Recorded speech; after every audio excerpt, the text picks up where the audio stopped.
Witajcie, z tej strony Ponguj, a dzisiaj mam dla Was dosyć ciekawy wyciek dotyczący FNAF-a, a dokładniej FNAF SL. Wiemy mniej więcej, jak będą się nazywały postacie w następnej grze. Zapraszam do oglądania. Sam temat jest prosty, po prostu ktoś na Reddicie odwiedził stronę związaną z amerykańskimi prawami autorskimi, które już wcześniej posiadały informacje związane z dziełami Scotta. Wtedy nie było tego wiele, dowiedzieliśmy się co najwyżej, że JJ to tak naprawdę... Cóż, JJ nawet pasuje, więc... Dowiedzieliśmy się też o niektórych tytułach piosenek do FNAF Worlda, które ostatecznie nie pojawiły się w grze i miejmy nadzieję, że pojawią się w jutrzejszej aktualizacji.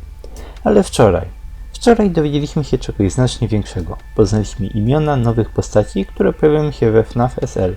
Cóż, a przynajmniej na to wygląda. Tak wygląda zdjęcie. Obecnie te prawa są ukryte w jakiś sposób i ich nie widać, ale sam przez chwilę widziałem oryginał na własne oczy.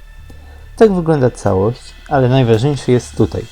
Te poniższe to stare prawa związane z FNAF Worldem i po prostu z FNAFem. Te tutaj są zupełnie nowe. Tak, zacznijmy od tych najbardziej rozpoznawalnych. Funtime Foxy i Funtime Freddy. Tego pierwszego znamy. To Mangle przed rozwaleniem. Ale ten drugi? Cóż, nie. Nie mamy pojęcia, czym jest Funtime Freddy, ale czy jest to pierwsze miejsce, w którym słyszymy o takiej postaci? Nie.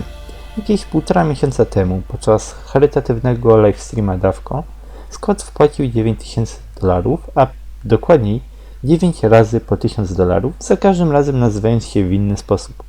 I wśród tych nazw jest Funtime Freddy i Funtime Foxy. Przypadek? No cóż, zdaje mi się, że ci dwaj zostali tutaj zaspoilerowani, więc pytanie polega na tym, czy pozostali stąd też będą. Powiedziałbym, że sequele do Puppeta raczej są już żartem, więc bardziej skupiłbym się na tych niżej. Pierwszy na samym dole to Sam the Puppet. Może tutaj się teoretycznie gdzieś pojawić, ale cóż, nie jestem pewien. Jest też wielka głowa Golden Freddy'ego. Wiele osób chciało, żeby pojawił się we FNAF Worldzie, ale się nie udało. Po prostu zniknął. Żartobliwie nazywa się go Golden Headin. I cóż, może to sugerować, że pojawi się w jakiś sposób we FNAF Worldzie. Poza tym jest tu jeszcze Soldozer Revenge, czyli jakby inny Cheapers Revenge. Soldozer też jest jedną postacią z poprzedniej gry Scotta, a jego wyjątkowość polega na tym, że jest internetowym memem. Po prostu spójrzcie na niego. Wielki robot z masą wszystkiego, masą kolców, wielkimi dłoniami itd. A co jest w nim wyjątkowego? To jest całkowicie zwyczajny przeciwnik i co więcej, jeden z pierwszych w grze. Nikt istotny. A wygląda jakby to był finalny boss finalnej lokacji czy coś takiego. Także tak. Możliwe, że ten typ pojawi się we FNAF Worldzie, o ile został on tutaj zaspoilerowany czy coś. Byłoby fajnie, ale cóż, dowiemy się tego już jutro. A teraz cofając się do nazw ze strony z prawami autorskimi. Mamy tutaj 5 dziwnych imion. Baby, czyli po prostu dziecko, Ballora, Bidybab, Ennard, Minirena. Wszystkie te nazwy są dziwne, nowe, nieznane. No i też dziecinne trochę.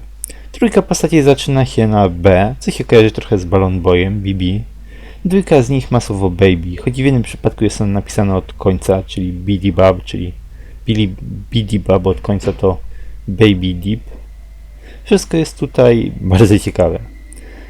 Sama Minirina jest teoretyzowane, że to jest połączenie słowa mini z baleriną, czyli mini balerina, czy coś takiego. Wygląda jakby FNAF SL wprowadzał nam 7 postaci, 2 Funtime i 5 zupełnie nowych postaci. Także dla każdego coś dobrego. 2 przekolorowane wersje starych postaci i 5 zupełnie nowych. Jedną z tych nowych postaci może być to coś na teaserze FNAFa. Tymczasem istnieje też opcja, że te nazwy pochodzą z FNAF Worlda. Cóż, te zastrzeżone nazwy mogłyby być postaciami z RPGK, ale jest na to bardzo mała szansa.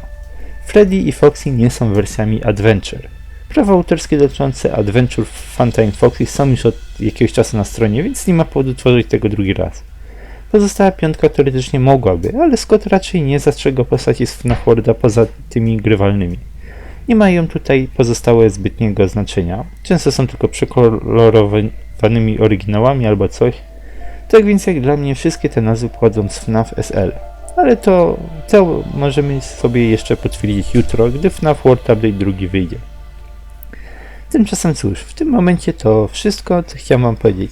Sam Scott zbytnio się nie przyjął tym wyciekiem i mówi nam, żebyśmy sobie poteoretyzowali o tych nazwach.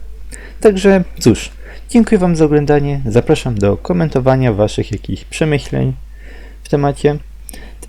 Tymczasem ode mnie to wszystko, do zobaczenia w następnych odcinkach. Cześć!